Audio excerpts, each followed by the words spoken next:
Hello परिंदों, कैसे हो आप लोग। बहुत अच्छे, पढ़ाई बिल्कुल चकाचक है ना। आज क्लास 10 साइंस की महामैराथन क्लास फिर से शुरू होने वाली है और आज इस वीडियो में हम पूरी साइंस को कंप्लीट कर लेंगे।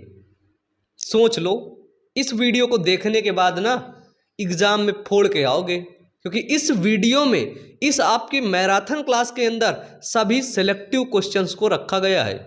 जितने भी सिलेक्टिव क्वेश्चंस बोर्ड एग्जाम में लगातार आ रहे हैं उन सभी क्वेश्चन को इस महामैराथन क्लास के अंदर रखा गया है। इसके पहले एक वीडियो जो आपको मैराथन क्लास के नाम से आप लोगों को वीडियो अभी अपलोड हुआ है हाल ही में, इसी के जस्ट पहले वाला 1 घंटे का, ठीक है। उस मैराथन क्लास को देख लो, उसको और इसको, इन दोनों को आपको देखने के बाद ना आपकी पूरी साइंस, मैं 100% गारंटी के साथ कहता हूं कि आपकी पूरी साइंस ना कंप्लीट हो जाएगी इस वीडियो को देखने के बाद। तो आपको करना क्या है कि इस महामैराथन क्लास को पूरा देखना है, क्योंकि इस वीडियो में सभी सिलेक्टिव क्वेश्चंस को रखा गया है। एक एक क्वेश्चन जो लगातार बोर्ड एग्जाम में प्रीवियस ईयर क्वेश्चंस आ रहे हैं उन्हीं को इसमें रखा गया है। इससे आपका बहुत ही ज्यादा मतलब गजब का फायदा होने वाला है। तो इस फायदे को चकमा मत दे, ठीक है। आप अपने आप को चकमा नहीं दे सकते हैं, दूसरों को चकमा दे सकते हैं, मुझे भी दे सकते हैं, ठीक है। तो आपके भलाई के लिए बहुत अच्छी क्लास होने वाली है ये क्लास, ठीक है। इस क्लास को पूरा देखना। और हाँ, तुम लोगों से बहुत नाराज हूं यार, अधिकतर बच्चे चैनल को सब्सक्राइब नहीं करते हैं, ठीक है। बहुत से बच्चे देखते हैं वीडियोस को, लेकिन 70% बच्चे ना सब्सक्राइब नहीं करते हैं। 30% बच्चे सिर्फ सब्सक्राइब करते हैं। तो 70% वाले बालक हो ना आप लोग, है ना। तो बच्चे सब्सक्राइब कर लो यार, तुम लोगों के लिए सच में बहुत बहुत रिसर्च के साथ क्लासेस आती हैं। बहुत सारा, बहुत बड़ा डिपार्टमेंट एक काम करता है, टेक्निकल डिपार्टमेंट, ठीक है। उसके बाद आप लोगों की क्लासेस लगती हैं, शेड्यूल होती हैं, वीडियो आपको कंसिस्टेंट मिलते हैं, आपके सारे कमेंट्स का जवाब मिलता है, ठीक है। एक ऐसी ऑर्गेनाइजेशन जो आपकी है, वो हमेशा आपके लिए काम करती है, तो आपको भी थोड़ा सा सहयोग, थोड़ा सा सपोर्ट करना चाहिए, ठीक है। चलिए, तो अब हम लोग इस क्लास को शुरू करते हैं। तो क्लास को शुरू करने से पहले एक शायरी बोलता हूं आपसे, जो मैं हमेशा बोलता आ रहा हूं, कोई नई नहीं है वो, ठीक है, वो पुरानी है। कि खोल दो पंख मेरा, खोल दो पंख मेरा कहता है परिंदा, कि खोल दो पंख मेरा कहता है परिंदा, अभी और उड़ान बाकी है, और ये जमीन नहीं है मंजिल मेरी, कि ये जमीन नहीं है मंजिल मेरी, अभी तो पूरा आसमान बाकी है। हेलो परिंदों, कैसे हो आप लोग। तो चलो, फाइनली आप लोगों ने वीडियो को लाइक कर दिया होगा और चैनल को आप लोगों ने सब्सक्राइब कर दिया होगा। अब हम लोग स्टार्ट करते हैं अपनी मैराथन क्लास को। तो चलिए, आपकी ये मैराथन क्लास स्टार्ट हो चुकी है, ठीक है। यदि आप इस मैराथन का अभी तक पार्ट 1 नहीं देखे तो पार्ट 1 देख लीजिए, अभी हाल ही में जस्ट इसके पीछे वो वीडियो अपलोड है, ठीक है। पार्ट 1 इसको देख लीजिए, क्योंकि मैराथन क्लास का पार्ट 1 देखना बहुत ही ज़्यादा ज़रूरी है, क्योंकि उसमें सभी मोस्ट इंपॉर्टेंट क्वेश्चन कराए गए हैं और ये ऐसे क्वेश्चन हैं जिन क्वेश्चनों की संभावना है आपके बोर्ड एग्ज़ाम में आने की, ठीक है। तो तुरंत तुरंत तुरंत पार्ट 1 जरूर देखिए, ठीक है। पार्ट 1 का थंबनेल आप लोग देख रहे हैं, इस थंबनेल पे जा करके क्लिक करके पार्ट 1 जरूर देखिए, सबसे इम्पोर्टेंट। फिर नहीं कहना बाद में कि भैया बताएं नहीं आप, हम साइंस में कुछ नहीं पढ़े थे, हमें पास होना था, ठीक है। ये तीनों नियम ना तो घोट के पी जाओ, ठीक है, इसको पी जाओ आप लोग, है ना। अब देख लेना, गारंटी कहता हूँ, अगर इससे क्वेश्चन नहीं आया ना तुरंत मेरे को बता देना, पढ़ाना छोड़ दूंगा। इससे अगर कोई भी क्वेश्चन ना बना तो ऐसा हो ही नहीं सकता कि पेपर आए इससे क्वेश्चन ना बने, ठीक है। इसको तो मैराथन क्लास तुरंत ज्वाइन करो, जल्दी से लाइक करो, जल्दी से चलिए लाइक करिए, जल्दी से लाइक का बटन दबा करके तुरंत लाइक कर दीजिए। और अभी तक आप लोगों ने चैनल को सब्सक्राइब नहीं किया है, क्यों होशियारी कर रहे हो, हैं। मुझे पता है कि तुम लोग सब्सक्राइब नहीं किए, जल्दी से कर लो सब्सक्राइब, ठीक है। चलो, ये वाला देख लेना। और आपको बता दें कि यदि ये जो बायोलॉजी वाले वीडियोस हैं ना, जितने भी जैव प्रक्रम के बायोलॉजी, एक मेरा और वीडियो बनाए रखा है कि 10th के अंदर कौन से बायोलॉजी के मोस्ट इम्पॉर्टेंट टॉपिक हैं, ठीक है। उस टॉपिक को मैंने पढ़ाया है और उस टॉपिक के जो वीडियो है ना, वो सभी वीडियो आपके प्लेलिस्ट पर अपलोड हैं, ठीक है। वहाँ पर आप लोग क्या करेंगे, प्लेलिस्ट पर जा कर के देख लेंगे, आपको सभी वीडियोज़ की नोटिफिकेशन, सभी वीडियोज़ आपको मिल जाएंगे। क्लियर है। चलिए, अब देखते हैं पूर्ण आंतरिक परावर्तन क्या होता है। क्या चीज़ देखेंगे कि पूर्ण आंतरिक परावर्तन क्या होता है। देखो, संघन माध्यम में आपतन कोण का मान क्रांतिक कोण से अधिक हो जाए तो प्रकाश अपवर्तन ना होकर प्रकाश का पूर्ण परावर्तन सघन माध्यम में ही हो जाता है ना। बिल्कुल सिंपल है, डिफिनीशन है, इसको आपको याद करना पड़ेगा। याद करो मेरे साथ, चलो इसको आप लोग 2 बार बोलो, मैं भी बोलो, मेरे साथ बोलो। बोलो, सघन माध्यम में आपतन कोण का मान क्रांतिक कोण से अधिक हो जाने पर प्रकाश अपवर्तन ना होकर प्रकाश का पूर्ण परावर्तन सघन माध्यम में ही हो जाता है। इस घटना को पूर्ण आंतरिक परावर्तन कहते हैं। यानी कि जो प्रकाश होता है, प्रकाश का जो अपवर्तन होता है ना, अपवर्तन मतलब अपवर्तन हो गया, ठीक है, वो अपवर्तन ना होकर के वो पूर्ण परावर्तन हो जाता है, पूरी तरह से वो परावर्तित हो जाता है, पूरी तरह से वो परावर्तन हो जाता है। किसमें? सघन माध्यम से ही चल के आता है और उसी माध्यम में वो टकराने के बाद उसी माध्यम में वापस लौट जाता है, पूर्ण परावर्तित हो जाता है। उसको क्या बोलते हैं? पूर्ण आंतरिक परावर्तन। फिर से बोलो कि सघन माध्यम में आपतन कोण का मान क्रांतिक कोण से अधिक हो जाने पर प्रकाश अपवर्तन ना होकर के प्रकाश का पूर्ण परावर्तन सघन माध्यम में ही हो जाता है और इस घटना को पूर्ण आंतरिक परावर्तन कहते हैं। क्लियर है यहाँ तक? यहाँ तक क्लियर है? आगे चलिए अब हम लोग देखते हैं यहाँ पे आगे अगला क्वेश्चन क्या है हमारा, पूर्ण आंतरिक परावर्तन की शर्तें। ठीक है, ये थोड़ा सा इंपॉर्टेंट क्वेश्चन बनता है, यहाँ से पूछ लिया जाता है कि देखो इसमें जो पॉइंट है ना, प्रकाश का परावर्तन वगैरह है ना, परावर्तन और अपवर्तन भी बहुत इंपॉर्टेंट है, इसमें से क्वेश्चन आता ही आता है। ठीक है, परावर्तन अपवर्तन इनको तो आपको रट ही लेना है, याद ही कर लेना है। ठीक है, तो देखो प्रकाश किरणें सघन माध्यम से विरल माध्यम में होनी चाहिए। पूर्ण आंतरिक परावर्तन तभी होगा जब एक आपका सघन होगा और दूसरा अविरल होगा। और दूसरी बात कि प्रकाश की जो किरण आ रही है ना, जो प्रकाश आ रहा है वो सघन माध्यम से विरल माध्यम में प्रवेश करना चाहिए, तभी पूर्ण आंतरिक परावर्तन होगा। फिर देखो, आपतन कोण का मान क्रांतिक कोण से अधिक होना चाहिए। जो आपतन कोण है, ये जो आपतन कोण यहाँ पे हो रहा है, आपतन कोण का मान है जो वो क्रांतिक कोण से आपका अधिक होना चाहिए, तभी पूर्ण आंतरिक परावर्तन होगा। ठीक है, चलिए फिर देखिए पूर्ण परावर्तक प्रिज्म क्या होता है। पूर्ण परावर्तक प्रिज्म, ठीक है, एक ऐसा कांच का प्रिज्म जो समकोण समद्विबाहु त्रिभुजाकार होता है, पूर्ण परावर्तक प्रिज्म कहलाता है। ठीक है, अगर आपसे पूछ लिया जाए पूर्ण परावर्तक प्रिज्म क्या है, तो आपका उत्तर सिर्फ इतना ही होना चाहिए कि ऐसा त्रिभुज या ऐसा प्रिज्म जो समकोण हो और समद्विबाहु हो। ठीक है, समद्विबाहु हो और साथ ही त्रिभुजाकार हो। ठीक है, त्रिभुजाकार हो, ये क्या कहलाता है? पूर्ण परावर्तक प्रिज्म कहलाता है। क्लियर है? चलिए, इसका उपयोग कब होता है? तो 90 अंश विचलन के लिए, ठीक है, पेरिस्कोप में किया जाता है। गूगल करेंगे तो आपको देखने को मिलेगा कि पेरिस्कोप क्या होता है। ठीक है, चलो, तो 90 अंश में विचलन के लिए किया जाता है, 180 अंश में विचलन के लिए किया जाता है, जिसको बोलते हैं बायनोकुलर में। ठीक है, बायनोकुलर। फिर देखो ऊर्ध्व शीर्षकारी प्रिज्म की भांति जो बायनोकुलर में इसका प्रयोग किया जाता है, किसका? पूर्ण आंतरिक प्रिज्म का, पूर्ण परावर्तक प्रिज्म का। क्लियर है? चलो भैया, सच में थक गया यार, बहुत पढ़ाया तुम लोगों को, इस बीच इतना रिवीजन करवाना पड़ा। चलो, अब ये चित्र किसका? ह्यूमन आई का है ना। ह्यूमन आई से ऐसा नहीं है कि हर साल क्वेश्चन बनते ना, और एक गजब के क्वेश्चन बनते मानव नेत्र से।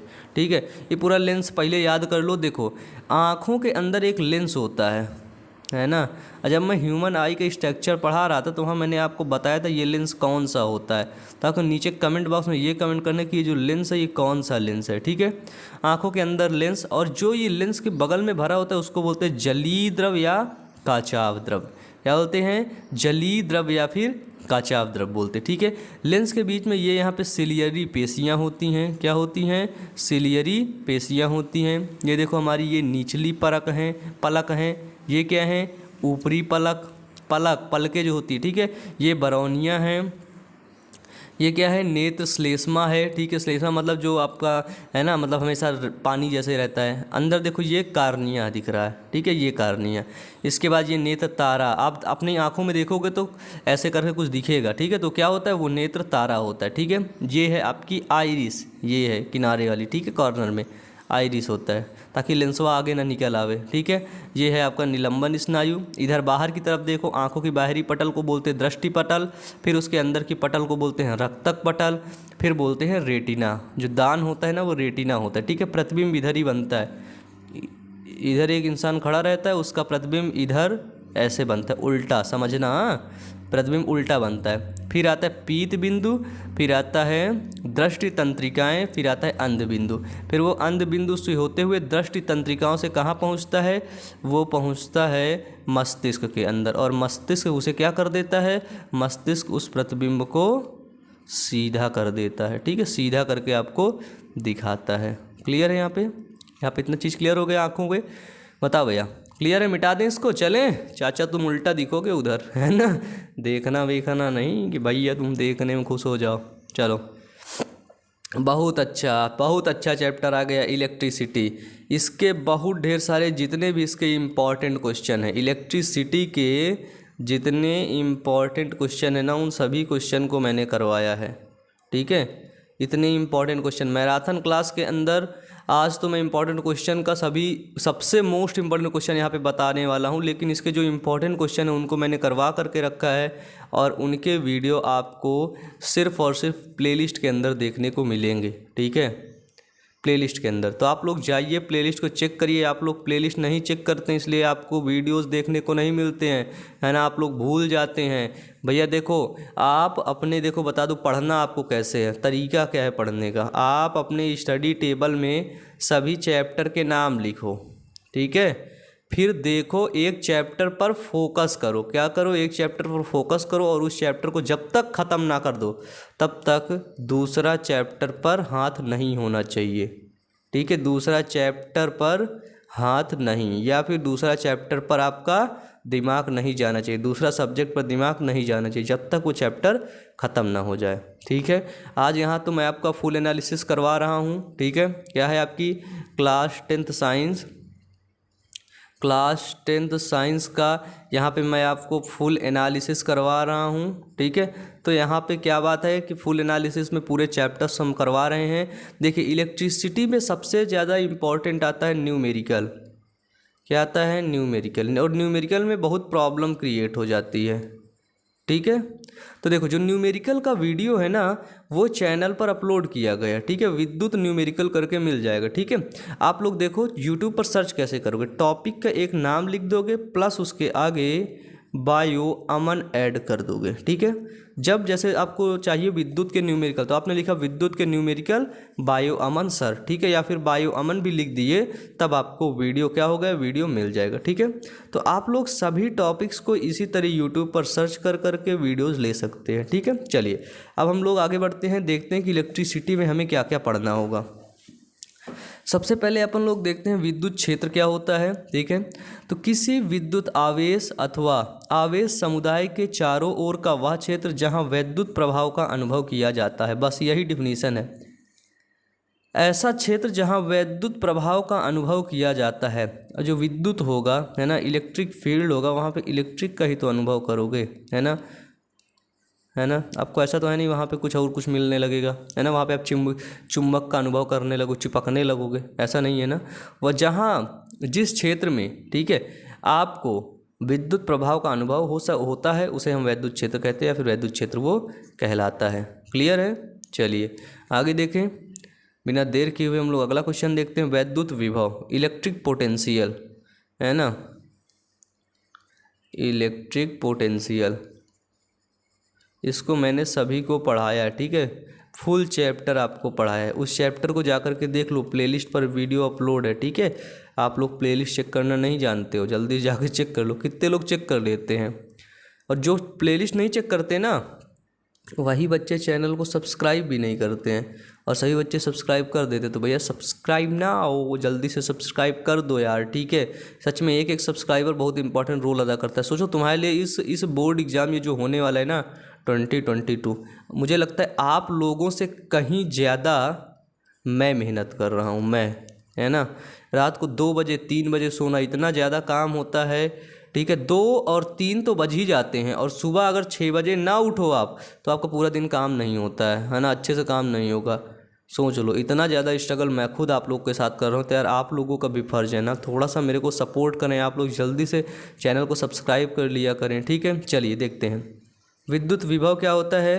कि किसी आवेशित वस्तु का, ठीक है, कि किसी आवेशित वस्तु का वैद्युत विभव उसकी वह वैद्युतीय अवस्था है, यानी कि वह उसकी वैद्युत की अवस्था है जो यह दर्शाती है, वैद्युत विभव क्या दर्शाती है कि वस्तु को अन्य वस्तुओं के विद्युत संपर्क में रखने पर आवेशों की प्रवाह की दिशा कैसी होगी, वही होता है विद्युत विभव। ठीक है, कोई एक वस्तु है, इसके बगल में कोई वस्तु और रख देंगे तो देखेंगे जब इनमें विद्युत का संपर्क होगा, ठीक है, विद्युत का संपर्क हो तो इनमें देखेंगे आवेशों की प्रवाह की दिशा क्या होती है, किधर की तरफ आवेश जाता है, वही होगा विद्युत विभव। इलेक्ट्रिक पोटेंशियल वही जिधर से जिधर को जाएगा वो होगा विद्युत विभव।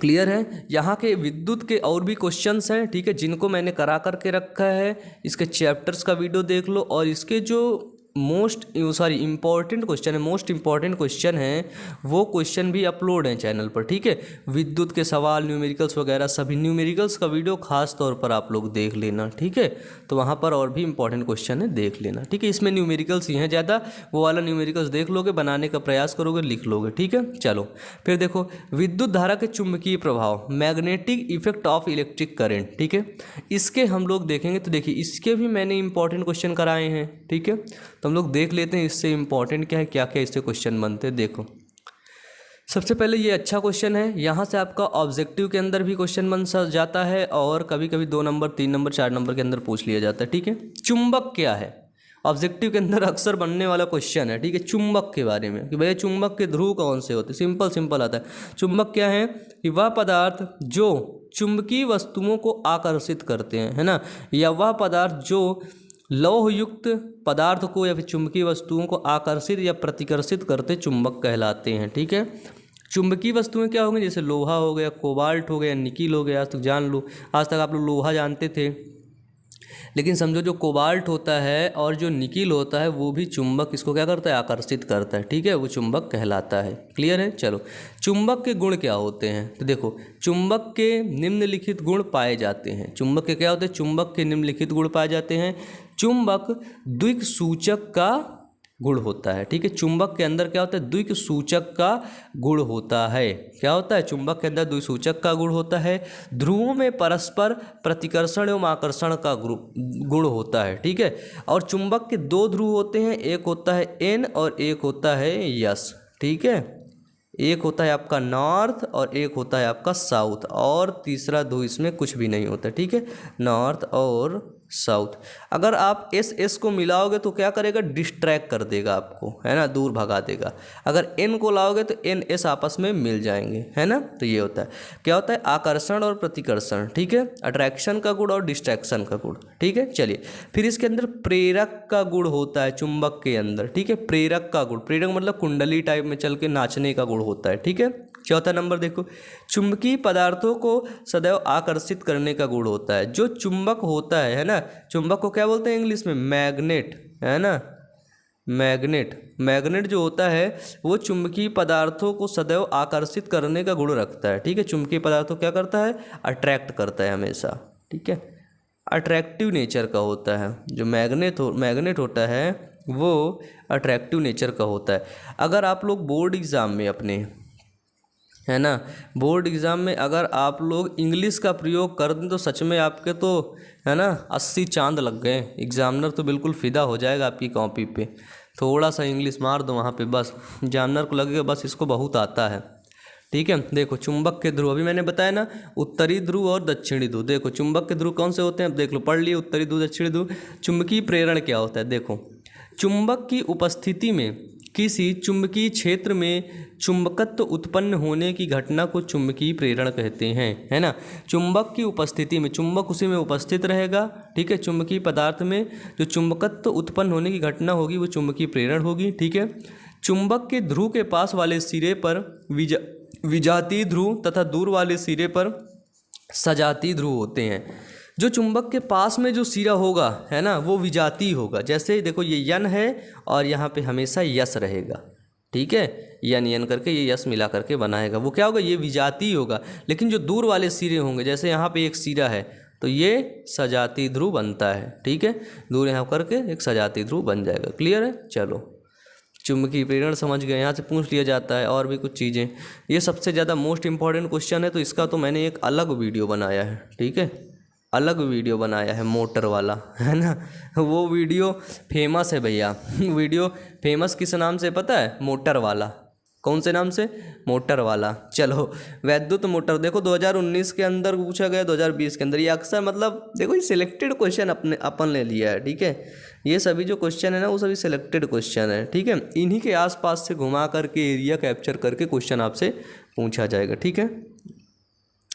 देखो, विद्युत मोटर तथा विद्युत जनित्र में अंतर। पहला क्या होता है कि यह विद्युत ऊर्जा को यांत्रिक ऊर्जा में बदलता है। जो विद्युत मोटर होता है ना बच्चे, जो विद्युत मोटर होता है वो हमेशा विद्युत ऊर्जा को यांत्रिक ऊर्जा में बदलता है। किसमें? विद्युत ऊर्जा को यांत्रिक ऊर्जा में। लेकिन जो विद्युत जनित्र होता है ना, यह यांत्रिक ऊर्जा को विद्युत ऊर्जा में परिवर्तित करता है, ठीक है। जो विद्युत जनित्र होता है ये यांत्रिक ऊर्जा को, एक यंत्र की ऊर्जा को एक विद्युत ऊर्जा में परिवर्तित करता है। जगनेटर होता है ना, जो जगनेटर क्या करता है? जगनेटर एक प्रकार का यंत्र है और वो विद्युत बनाता है। क्लियर है? चलिए सेकंड नंबर देखिए, इसके द्वारा उत्पन्न धारा की दिशा फ्लेमिंग के बाएं हाथ के नियम से ज्ञात की जाती है। जो विद्युत मोटर होता है, विद्युत मोटर से जो धारा निकलती है, यहाँ से जो करंट निकलता है, उस करंट की दिशा फ्लेमिंग के दाएं हाथ के नियम से ज्ञात की जाती है। लेकिन ये वाला फ्लेमिंग के दाएं हाथ से, ये वाला फ्लेमिंग के बाएं हाथ से, ये देखो, और ये वाला फ्लेमिंग के दाएं हाथ से, ठीक है। इसके द्वारा उत्पन्न धारा की दिशा फ्लेमिंग के दाएं हाथ के नियम से ज्ञात की जाती है। अक्सर अक्सर अक्सर ये क्वेश्चन ऑब्जेक्टिव के अंदर पूछ लिया जाता है कि विद्युत जनित्र में किस नियम का प्रयोग होता है, ठीक है। फ्लेमिंग के कौन से नियम का प्रयोग होता है। क्लियर है? चलिए तीसरा नंबर है, इसकी कुंडली में विद्युत धारा प्रवाहित करने पर एक बल युग्म कार्य करता है, ठीक है। जो विद्युत मोटर होता है, विद्युत मोटर की कुंडली में विद्युत धारा प्रवाहित करने पर एक बल युग्म कार्य करता है, अर्थात यह विद्युत धारा के चुंबकीय प्रभाव पर कार्य करता है, ठीक है। अर्थात ये क्या करता है? ये विद्युत धारा के चुंबकीय प्रभाव पर कार्य करता है। याद रखना, विद्युत मोटर बहुत इंपॉर्टेंट है, ठीक है। ये क्या करता है? विद्युत धारा के चुंबकीय प्रभाव पर कार्य करता है। किस प्रभाव पर? विद्युत धारा के चुंबकीय प्रभाव पर कार्य करता है, ठीक है। लेकिन इधर देखो, ये तीसरा नंबर क्या बोल रहा है? कुंडली को चुंबकीय क्षेत्र में तेजी से घुमाने पर चुंबकीय फ्लक्स के मान में परिवर्तन होता है, ठीक है। अर्थात यह फैराडे के विद्युत चुंबकीय प्रेरण के सिद्धांत पर कार्य करता है। मोस्ट इंपॉर्टेंट, जो विद्युत जनित्र है वो किस नियम पे कार्य करता है? विद्युत जनित्र मतलब जनरेटर मतलब मान लो फैराडे, ठीक है। और विद्युत मोटर मतलब विद्युत धारा के चुंबकीय प्रभाव पर, ठीक है। विद्युत जनित्र मतलब फैराडे के सिद्धांत पर कार्य करता है। और वो फैराडे का कौन सा सिद्धांत, ये भी याद रखना। फैराडे ने कई सिद्धांत दिए हैं, आप दूसरा सिद्धांत मार दो, ठीक है। तो फैराडे के विद्युत चुंबकीय प्रेरण सिद्धांत, कौन सा? विद्युत चुंबकीय प्रेरण सिद्धांत, है ना। विचुप्रेसी, है ना, विचुप्रेसी, ठीक है। चलो आगे देखते हैं। आगे हमारा नेक्स्ट टॉपिक आ गया जैव निम्नीकरण और अजैव निम्नीकरण, ठीक है। ये हमारा नेक्स्ट चैप्टर है। आप पूछोगे भैया ये चैप्टर शायद आपने हमको नहीं पढ़ाया, तो बिल्कुल बेटा तुम्हारे हम एक थप्पड़ खींच के मार देंगे। क्या मार देंगे? थप्पड़, वो भी खींच के तमाचा मार देंगे, ठीक है। हमने इस चैप्टर को पढ़ाया है और बहुत अच्छे तरीके से आपको पढ़ाया है। क्या है? बहुत अच्छे तरीके से मैंने आपको पढ़ाया है। इसमें देखो जैव निम्नीकरण अगर पूछता है, ये कभी कभी डिफिनीशन आपसे पूछ लेता है, इसको पूछ लेगा अलग से या फिर इसको, कभी कभी तो अंतर पूछ लेता है। यानी कि यहाँ पे आपको कैसा फ़ायदा हुआ? हमेशा कहता हूँ ये मेरा फॉर्मूला है ना, ट्रिपलेट रूल है ये, है ना। ट्रिपलेट रूल के अंदर आपको बहुत फ़ायदा मिलता है। 3 चीज़ें फ़ायदा मिलता है आपको। पढ़ना सिर्फ एक चीज़ है और फ़ायदा कितनी चीज़ों का मिल रहा है? 3 चीज़ों का, मतलब मज़ा आ जाता है, ठीक है। जैव निम्नीकरण में क्या होता है? वे पदार्थ जिनका अपघटन जैविक प्रक्रियाओं द्वारा होता है ना, जिनका अपघटन प्रकृति कर देती है। जैविक प्रक्रियाओं मतलब जो प्रकृति में उनका अपघटन होता है। जैसे पेड़ की पत्ती है ना, पत्ती को क्या अपघटित करने के लिए आप जाते हो, या पत्ती को अपघटित करने के लिए कुछ करते हो? आप कुछ भी नहीं करते, मिट्टी में पड़ी रहती, फिर वो मिट्टी बन जाती है, ठीक है। जिनका अपघटन जैविक प्रक्रम द्वारा हो जाए, है ना, जिसका मतलब साफ से समझ लो, जिसका अपघटन प्रकृति खुद कर दे, उसको क्या बोलते हैं? उसको बोलते हैं जैव निम्नकरणीय पदार्थ। उदाहरण क्या है? चाय की उपयोग की गई पत्तियाँ, फलों, सब्जियाँ के छिलके इत्यादि, है ना। सब्जियाँ के छिलके कोई नष्ट कर सकता है? नहीं कर सकता, मतलब कोई नष्ट नहीं कर सकता है। मतलब कहने का मतलब ये है कि तुम चाहो कि आज ये नष्ट हो जाए, तुरंत नष्ट कर दो, नहीं कर पाओगे उसे, ठीक है। या तो खा जाओगे तो कोई बात नहीं, लेकिन उसे अगर तुम फेंक दोगे तो वो नष्ट हो जाएगा ऑटोमेटिक, है ना। खा जाओगे तो कोई बात नहीं, लेकिन अगर उसे फेंक दोगे तो उसे ऑटोमेटिक नष्ट हो जाएगा। तुम्हें जाने की कोई ज़रूरत नहीं, तुम्हें कुछ करने की कोई भी ज़रूरत नहीं है, वो ऑटोमेटिकली वो नष्ट हो जाएगा, ठीक है। और ये जो नष्ट करते हैं ना, ये जीवाणु और कवक होते हैं। क्या होते हैं? ये जीवाणु और कवक होते हैं, ये मिलकर नष्ट कर देते हैं, ठीक है। अजैव निम्नकर्णीय पदार्थ क्या होते हैं? वे पदार्थ जिनका अपघटन जैविक प्रक्रमों द्वारा नहीं हो पाता है ना। यानी कि आपने उनको प्रकृति में फेंक दिया, है ना। कहाँ पे फेंक दिया? प्रकृति में फेंक दिया, पृथ्वी में उनको फेंक दिया, लेकिन वो क्या हो रहे हैं? वो नष्ट नहीं हो रहे हैं, वो अजैव निम्नकर्णीय पदार्थ हो रहे हैं। जैसे आपकी पॉलीथीन, प्लास्टिक नष्ट नहीं होती है, आपको पता है प्लास्टिक नष्ट नहीं होती। जो आप लोग पैकेट खा लेते हो, है ना, आपने खा लिया चिप्स, है ना, कुरकुरे खा लिए, तो भैया इन चीज़ को खाना बंद कर दो, ठीक है। बात वो नहीं है कि आप खाओ ना, खा लो, लेकिन सोचो एक बार कि चिप्स की पैकेट ना 100-200 साल तक नष्ट नहीं होती, उसी का उसी तरह वो पड़ी रहेगी, ठीक है। आप जब इसके कंजम्पशन को कम कर दोगे, आप इसको इग्नोर करोगे, तो जहाँ तक कंपनी को थोड़ा सा फ़र्क पड़ेगा, धीरे धीरे जब फ़र्क पड़ेगा तो कुछ और सोचेगी, ठीक है। और सबसे ज़्यादा महंगा आपको वही पॉलीथीन पड़ जाता है, इसीलिए उसके अंदर चिप्स 4 ठो भरे रहते हैं, लेकिन पॉलीथीन अच्छे से सजी बजी रहती है, ठीक है। पॉलीथीन हो गया, प्लास्टिक हो गया, कांच की बोतलें हो गई, ठीक है, दूध की थैलियाँ हो गई आपकी, इसमें क्या होता है? ये नष्ट नहीं होती हैं, ठीक है। ये जैविक प्रक्रियाओं द्वारा नष्ट नहीं होती हैं। तो भैया बोलोगे तो किसी न किसी तरह तो ये नष्ट होती हैं। मैं बोला जी हाँ, बिल्कुल नष्ट होती हैं। कैसे? इनको आप जला दो, नष्ट हो जाएंगे। मैंने बोला ठीक है इन्हें जला दो, तो आपने सट्ट से बोला, है ना, तुरंत बोला, मतलब साफ से बोल दिया कि अरे भैया ये बता, पगला हो बिल्कुल, आप इनको जलाओगे तो प्रदूषण होगा ना। मैंने बोला हाँ प्रदूषण तो होगा, लेकिन नष्ट हो जाएंगी, है ना। लेकिन वो जो नष्ट हो रही ना, उनसे बहुत घटिया प्रदूषण यहाँ पे हो रहा है ना। लंग्स डिजीज इतनी ज़्यादा हो रही, त्वचा कैंसर इतना ज़्यादा हो रहा है, सिर्फ और सिर्फ इन्हीं के कारणों से, ठीक है, जिनको जलाया जाता है। कभी भी पन्नी, पॉलीथीन, टायर ट्यूब होता है, ठीक है, टायर ट्यूब अगर कहीं जल रहा हो तो वहाँ से दूर चले जाना, ठीक है, नहीं आपकी एल्वोलाई में भर जाएगा वाटर, ख़त्म हो जाएगा लंग्स। एक दिन में नहीं ख़त्म होता है, लेकिन धीरे धीरे ख़त्म हो जाता है ना। जो लोग मैं देखता हूँ कभी, जैसे मैं बाहर की तरफ वर्कआउट करने या फिर घूमने टहलने गया शाम को, जो अधिकतर चीज़ें ये ठंडी में देखने को मिलती हैं, ठीक है। ठंडी के अंदर जो लोग थोड़ा कम पढ़े लिखे हैं, है ना, जो लोग ये गैराज का काम करते हैं ना, बाइक्स वगैरह बनाते हैं, कार्स बनाते हैं, है ना, तो वहाँ पे क्या होता है, टायर ट्यूब वगैरह बच जाता है, पॉलीथीन बच जाता है, डस्टबिन कूड़े में भरा रहता है। तो वो शाम को क्या करते हैं, शाम को वो उसमें आग लगा देते हैं, और आग लगा कर उसको ताप लेते हैं ना, आग लगा कर उसको आग सेंक लेते हैं। इसके बाद मॉर्निंग में भी वो लोग ऐसे ही करते हैं, आग लगा देते हैं उसमें, फिर आग सब लोग मिलकर सेंक लेते हैं। उन्हें नहीं पता बहुत ज़्यादा नुकसान कर रहा है आपको, ठीक है। सेकंड नंबर, इनका अपमार्जन जीवाणु तथा कवक करते हैं। देख लो, इनका जो अपमार्जन करते हैं, इनको जो नष्ट करते हैं, जीवाणु और कवक करते हैं, ठीक है। इसमें देखो क्या है कि वे पदार्थ अक्रिय होते हैं, इसलिए इनका अपमार्जन जीवाणु और कवक नहीं कर पाते हैं। ये जो पदार्थ है ना, ये अक्रिय होते हैं ना, ये क्रिया नहीं कर सकते किसी से, ठीक है। तो जब ये क्रिया नहीं करेंगे तो उनको जीवाणु और कवक नष्ट नहीं कर पाएंगे, ठीक है।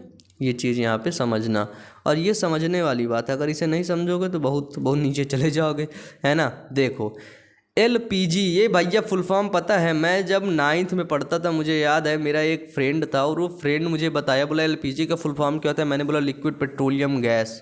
बोला अच्छा। बोला CNG का बता दे, 10 रुपये दूंगा। उसे कंफर्म था कि मुझे नहीं पता है। LPG पता रहता है, CNG नहीं पता होता है ना। CNG का फिर उसने मुझे बताया और मुझे आज तक याद है, CNG का फुल फॉर्म होता है कंप्रेस्ड नेचुरल गैस, ठीक है, संपीड़ित प्राकृतिक गैस, याद कर लेना। LPG लिक्विफाइड पेट्रोलियम गैस, ये क्या, ये आपसे ऑब्जेक्टिव के अंदर पूछा जा सकता है, ठीक है। तो ये बहुत इंपॉर्टेंट रोल अदा करेगा आपके एग्ज़ाम के पॉइंट ऑफ व्यू से, ठीक है। मैराथन क्लास थक गए क्या? फिर बताओ, बोर हो गए क्या? बोर नहीं होना है, बस आपकी क्लास अब आता है हमारा इन्वायरमेंट, ठीक है। हमारा इन्वायरमेंट के जो इम्पोर्टेंट क्वेश्चन है हमने उनको कराया है, ठीक है। उनको आप लोग ज़रूर देख लेना एक बार, ठीक है, ताकि आपके कोई क्वेश्चन छूटने ना पाए बोर्ड एग्ज़ाम में। उसके लिए आपको हमारी प्लेलिस्ट चेक करना होगा, वहीं पर आपको सारे क्वेश्चन मिलेंगे। और आप जल्दी से बायो अमन चैनल को सब्सक्राइब कर लो जिस चैनल से देख रहे हो। और यदि आपको मोटिवेशनल वीडियोस देखने का शौक़ है तो आपके लिए सिर्फ़ और सिर्फ बायो अमन मोटिवेशन ही होना चाहिए, ठीक है। तो आप लोग जा कर के बायो अमन मोटिवेशन वाले चैनल पे मोटिवेशनल वीडियोस को देखेंगे। क्लियर है? बताइए, कोई दिक्कत तो नहीं? किसी को कोई दिक्कत? कोई दिक्कत नहीं। अपन शुरू करें। अवर इन्वायरमेंट, हमारा पर्यावरण के महत्वपूर्ण प्रश्न। चलिए भैया, आप लोगों ने बोल दिया, अब हम शुरू कर दिए। जूम कर लेते हैं इसे। देखिए, पहला क्वेश्चन पूछ रहा है यहाँ पे, उत्पादक किसे कहते हैं? उत्पादक जिसको बोलते हैं प्रोड्यूसर। प्रोड्यूसर मतलब जो प्रोडक्ट को बना रहा हो, है ना, जहाँ से प्रोडक्ट बन रहा हो। तो उत्पादक किसे कहते हैं? वे जीव जो भोजन अपना स्वयं बनाते हैं, ठीक है। वे जीव जो अपना भोजन स्वयं बनाते हैं उत्पादक कहलाते हैं। वो क्या कहलाते हैं? जो अपना भोजन स्वयं बनाते हैं वो आपके उत्पादक कहलाते हैं, ठीक है। हरे पौधे प्रकाश संश्लेषण क्रिया द्वारा अपना भोजन स्वयं बनाते हैं, ठीक है। जो हरे पौधे होते हैं, आपको पता है, मैंने आपको पढ़ाया अभी फोटोसिंथेसिस पढ़ाया ना। फोटोसिंथेसिस की रिएक्शन क्या पढ़ाया? 6CO2 + 12H2O, C6H12O6 + 6O2, ठीक है, + 6H2O बन रहा था ना। हरे पौधों के अंदर क्या होता है? हरे पौधों के अंदर प्रकाश संश्लेषण होता है ना। और इसी प्रकाश संश्लेषण की क्रिया की वजह से हरे पौधे क्या बनाते हैं? अपना भोजन स्वयं बनाते हैं। अतः हरे पौधे क्या हुए? हरे पौधे उत्पादक हुए। और ये प्रकाश संश्लेषण की जो रिएक्शन अभी पढ़ के आए हो ना, रिएक्शन आपने इस क्लास में, मैराथन की इसी क्लास में नहीं, मैराथन की इस क्लास में नहीं, आप लोगों ने पहली क्लास में, है ना, फर्स्ट क्लास में आपने पढ़ा है, ठीक है। जल्दी से फोटोसिंथेसिस की रिएक्शन नीचे कमेंट बॉक्स में कमेंट करके बताओ, जल्दी बताओ, तुरंत बताओ। सच में आवाज़ बिल्कुल, सोच लो, बिल्कुल आवाज़ निकल ही नहीं रही मेरे से, है ना। पढ़ाने का इतना और मन कर रहा है, आवाज़ नहीं निकल रही अब, ठीक है। चलो देखो, उपभोक्ता से क्या अर्थ है? उपभोक्ता क्या होते हैं? आपका कंज्यूमर, ठीक है। जो आपका कंज्यूमर है, कंज्यूमर से क्या अर्थ है? तो देखो, उपभोक्ता का अर्थ उन जीवों से है जो खाद्य पदार्थों का उपभोग करते हैं। भैया, उत्पादक ने खाद्य पदार्थों को बना दिया, ठीक है, खाद्य पदार्थों को बना दिया। और ये जो खाना बनाया है तो इसको कोई खाएगा तो है ही ना। तो जो व्यक्ति, जो लोग इस पदार्थ को खाएंगे वो क्या कहलाएंगे? वो कहलाएंगे उपभोक्ता, ठीक है। वो क्या कहलाएंगे? वो कहलाएंगे उपभोक्ता। तो समस्त जंतु उपभोक्ता होते, क्योंकि जंतु अपना खाना खुद नहीं बनाते, हम लोग जंतु ही हैं, है ना। हम लोग अपना खाना कहाँ खुद बनाते हैं? हमारे अंदर कोई पत्ती तो लगी नहीं रहती। एक ऐसा इंसान है और इसके अंदर ये हरी कलर की एक पत्ती लगी है ना। अब ये आदमी है, वही तो सुपरमैन बन गया, है ना। अब ये आदमी अपना खाना इसे बना लेगा, होगा क्या? नहीं। खाना कौन बनाएगा? खाना नहीं तो चिड़िया घास दिखने, खाना तो हमेशा पेड़ पौधे ही बनाएंगे, है ना। पेड़ पौधे बनाएंगे, किससे बनाएंगे? वो बनाएंगे सनलाइट से। उनको सनलाइट चाहिए और उनके पास जो पत्तियां होती हैं उसमें क्या पाया जाता है? उसमें पाया जाता है क्लोरोफिल।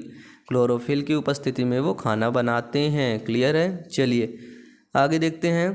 पारिस्थितिकी पिरामिड किसे कहते हैं? गजब का क्वेश्चन है। पारिस्थितिकी पिरामिड, ये पिरामिड आप लोग पढ़ के जाना, ठीक है, इसको पूरा पढ़ लेना। और अगर नहीं समझ में आता तो नीचे कमेंट बॉक्स में कमेंट करके बताओ कि भैया पिरामिड पढ़ा दो, ठीक है। आप कमेंट बॉक्स में कमेंट कर दोगे, मैं आपको पिरामिड पढ़ा दूंगा तुरंत से, जल्दी से, ठीक है। लेकिन उसके लिए कम से कम 100 कमेंट होने चाहिए और 500 लाइक इस वीडियो को मैं टारगेट करता हूँ। और 500 लाइक जल्दी से करो यार आप लोग, ठीक है। जितने लोग देख रहे हो, मेरी आवाज़ नहीं निकल रही फिर भी मैं आप लोग को पढ़ा रहा हूँ, ठीक है। तो आप लोग वीडियो को बिना लाइक किए जाओगे तो मुझे बहुत दुख लगेगा, ठीक है। तुरंत वीडियो को लाइक करो, 500 लाइक कुछ नहीं होता, जल्दी से सभी बच्चे मिल करके लाइक करो आप लोग, ठीक है। नहीं करते हो, चैनल को जल्दी से सब्सक्राइब कर लो आप लोग, ठीक है।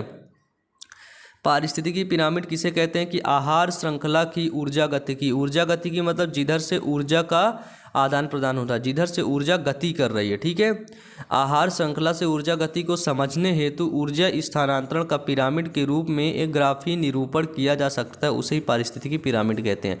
जो ऊर्जा होती है ना, पारिस्थितिकी के अंदर जो ऊर्जा होती है, ऊर्जा किस रूप में किधर जा रही है उसको एक ग्राफ के अंदर बनाया जाता है, और जो वही ग्राफ को बोलते हैं पारिस्थितिकी पिरामिड। क्लियर है? देखो पारिस्थितिकी पिरामिड एक होता है 10% ऊर्जा का नियम, है ना, क्या होता है 10% ऊर्जा का नियम। क्लियर, इसको पढ़ लेना एक बार, ये भी इम्पोर्टेंट है। चलो अब आ जाओ, लास्ट है क्या, और एक गजब भैया ख़त्म हो रहा है, आपकी मैराथन क्लास ख़त्म हो रही है ना। मैराथन क्लास में बच्चे थक जा रहे हैं क्या, मैराथन अब आपकी ख़त्म हो रही। लास्ट क्वेश्चन बचा आपके पास, अपघटक। अपघटक यानी कि डीकम्पोजर, आप लोग इंग्लिश का प्रयोग करेंगे वहाँ पे। ठीक है, डीकम्पोजर क्या होता है, तो देखो अपघटक क्या, इसके दो उदाहरण पूछ रहा है, तो अब अपघटक के दो उदाहरण मैं आपको अभी बता दे रहा हूँ। एक कवक लिख दो और दूसरा बैक्टीरिया लिख दो, है ना। कवक बैक्टीरिया उदाहरण है। अभी मैंने जब जैव निम्नीकरण पढ़ाया ना, तो ही बताया ना।